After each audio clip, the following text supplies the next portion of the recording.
Bom, meu nome é Ulisses Obeide, vou fazer a apresentação do trabalho J7 da disciplina Logística Empresarial, ministrada pelo professor Guilherme Asper.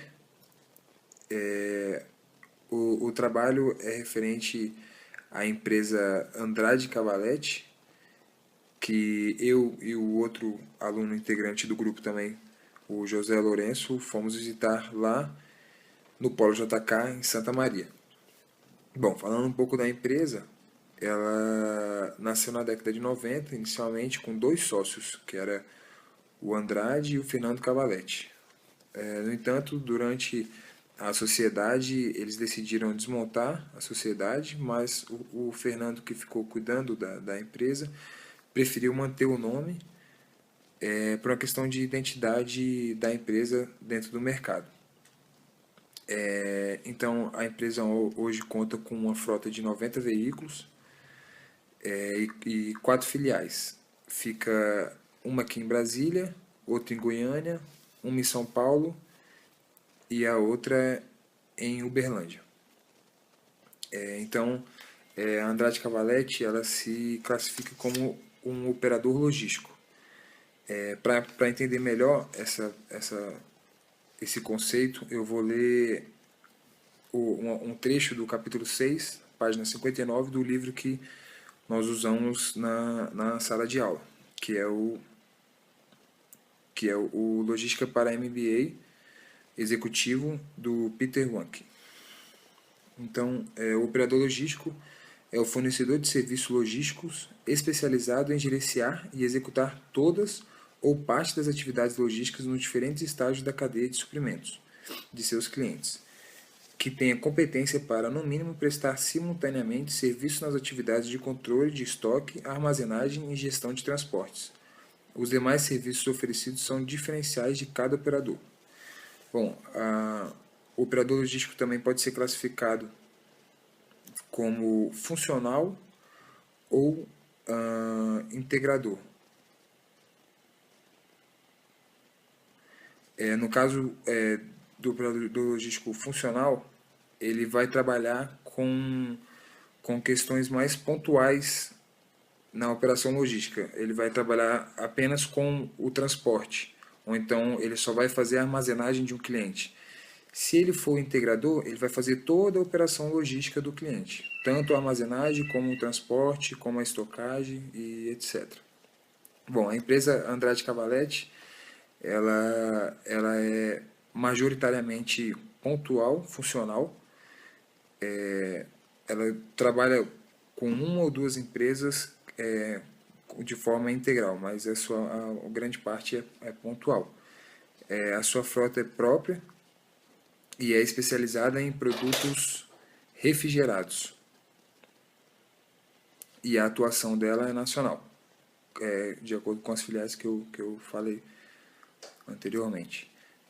Ela atua 100% na área, no modal rodoviário, ou seja, ela não atua com transporte em aviões, dutoviário, aquaviário, somente caminhões mesmo, que ela atua, caminhões e vans.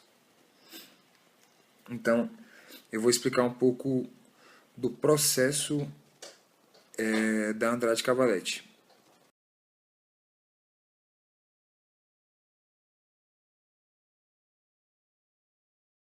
É claro que esse processo ele é bem teórico, na prática ele não acontece nessa ordem, né? Então, primeiramente, o que a empresa teve que fazer foi especificar a área de atuação dela. Então, ela pegou uma área, por exemplo, o Brasil todo, e escolheu, não, vamos atuar em Brasília, Goiânia, aqui no centro-oeste e até o sudeste, São Paulo. Depois de definir a área de atuação, a empresa então vai em busca do apoio estrutural, que é fazer esses centros de distribuições nessas cidades, e além dos armazéns e câmaras frigoríficas, tem que comprar então também os carros, os veículos, que vão fazer a transação dentro dessas filiais. Depois de montada a estrutura, a empresa vai atrás, então, da captação de clientes, novos clientes oferecendo seu serviço. A partir da que cria-se a demanda pelo seu serviço, a Andred, então, monta a proposta para o cliente e o cliente vindo a aceitar, inicia a operação logística. No caso, o cliente, por exemplo, de São Paulo faz a venda aqui em Brasília, então depois de feita a venda e emitido os pedidos para Andrade Cavalete, ele emite um CTE, que é um documento que mapeia o andamento da carga para o cliente. Depois de emitir o CTE, o Andrade Cavalete vai até o fornecedor, o cliente, né, que contratou ele, recolhe essa mercadoria e traz para Brasília, que é o exemplo que nós estamos usando. Em Brasília, esse caminhão trucado maior deixa a mercadoria no centro de distribuição da Andrade Cavalete, onde é feita uma operação de cross-docking, que é a transferência de mercadoria desse caminhão maior para vans menores, de acordo com a roteirização e de acordo com como que vai ser feita essas entregas. Então, depois que a mercadoria chega, depois que as vans são carregadas, é feita então a entrega desses produtos nos clientes finais. Depois que é feitas as entregas, é recolhido então os canhotos de cada nota que é feito, e juntamente com o boleto do serviço prestado como operador logístico, é mandado no malote para o cliente para depois efetivar o pagamento de toda a operação e assim fechar o ciclo.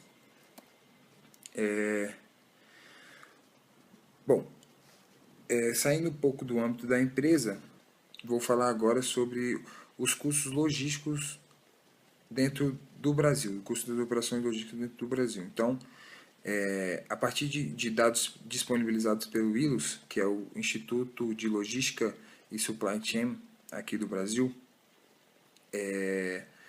vimos que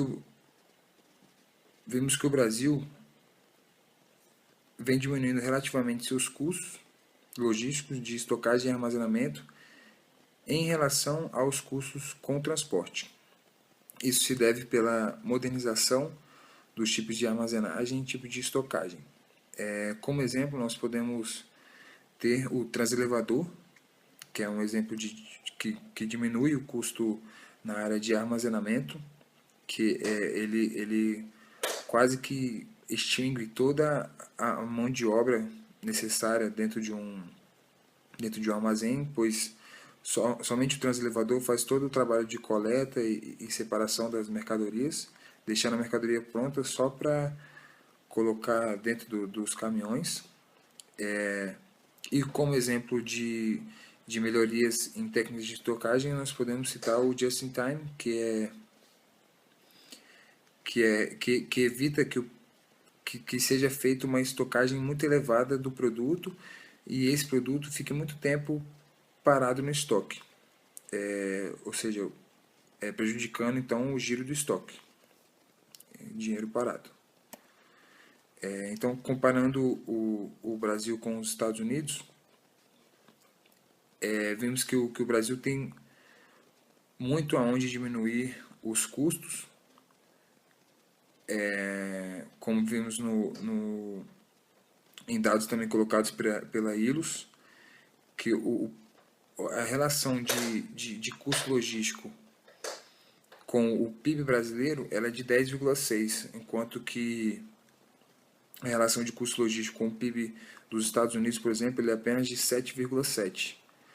Ou seja, é uma diferença grande que ela fica basicamente na área de transporte, onde o Brasil gasta 6,3% do PIB só com transporte e os Estados Unidos gastam apenas 4,7%, e na estocagem, onde que o Brasil gasta 3,2% e os Estados Unidos gastam 1,9%.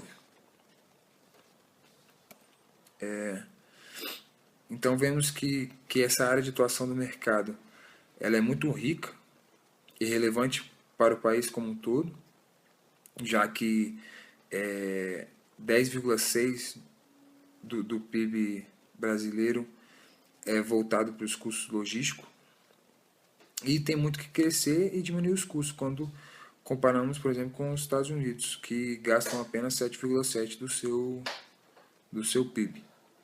Então, é um mercado que tende a crescer porque as empresas tendem a terceirizar a sua logística em busca da eficiência e redução dos custos e focar no seu core business, que é a especialização do que a empresa do que a sua empresa faz. Por exemplo, se for só vender, então se for só a distribuição, então a empresa vai se especializar em compra barata e vendas mais caras, mais gordas. E a Andrade Cavalete se aproveita desse contexto e age de forma expansiva no mercado. Bom, é isso. Queria agradecer ao professor e aos colegas da matéria pelas aulas ministradas que muito me acrescentaram nos conhecimentos sobre logística. Até mais.